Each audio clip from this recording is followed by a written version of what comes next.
সবাইকে আন্তরিক শুভেচ্ছা। আমি মেহেদি সোহাগ। আজ এক্সপ্লোর করব আধুনিক শহরের প্রতীক, বিলাসিতা আর আর্কিটেকচারের বিষয় মেরিনা বাই স্যান্ডস।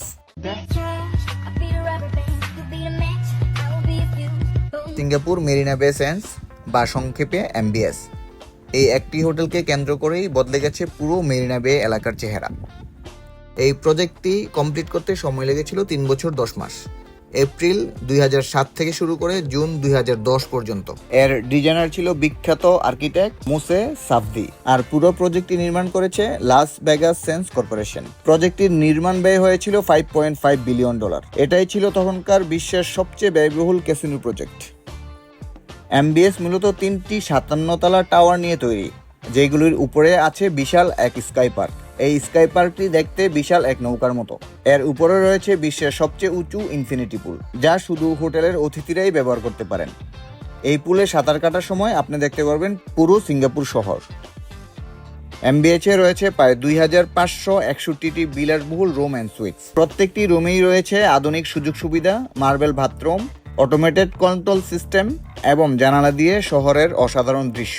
এখানে থেকেছেন অসংখ্য আন্তর্জাতিক সেলিব্রিটি যেমন জ্যাকি চান, টেইলর সুইফট, এমনকি বারাক ওবামাও। MBS এর সবচেয়ে বড় আকর্ষণ হলো এই ইনফিনিটি পুল। 57 তলায় 150 মিটার লম্বা এই পুল বিশ্বের সবচেয়ে উঁচুতে অবস্থিত।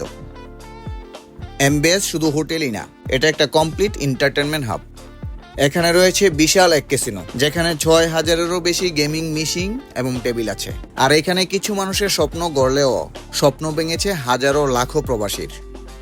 আর নিচেই রয়েছে the shopping at Marina Bay Sands, একটি বিলাসবহুল শপিং মল, যেখানে গুচি, LV, স্যানেল থেকে শুরু করে ডিওরের মতো সব ব্র্যান্ড। খাবারের জন্য রয়েছে গার্ডেন রামসে, কাট বাই গল্ফ গ্যাংপক এর মতো নামি দামি সব রেস্টুরেন্ট। প্রতিদিন সন্ধ্যায় হয় spectra light and water show. MBS এর সামনে পানির উপরে লেজার, পানির ঝর্ণা আর মিউজিকের দারুণ এক ফ্রি শো।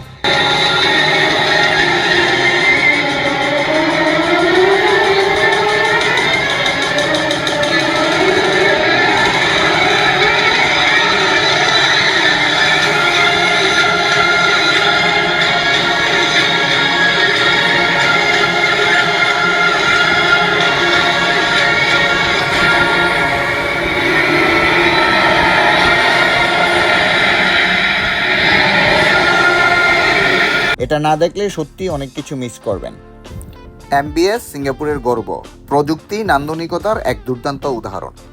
আপনি যদি সিঙ্গাপুরে আসেন, এক রাত না হোক, অন্তত একবার ঘুরে দেখবেন জায়গাটি। এটি আপনাকে শুধু লাক্সারি নয়, এক জীবনভর মনে রাখার মতো অভিজ্ঞতা দেবে। আমার এই ছোট্ট প্রচেষ্টা আপনাদের যদি ভালো লেগে থাকে, ফলো দিতে ভুলবেন না। ব্রাইট ব্রাদার, আজকের জন্য এখানে বিদায়। আবার দেখা হবে নতুন কোনো অভিযানে। ততদিন প্রকৃতির প্রেমে থাকুন, ভালো থাকুন।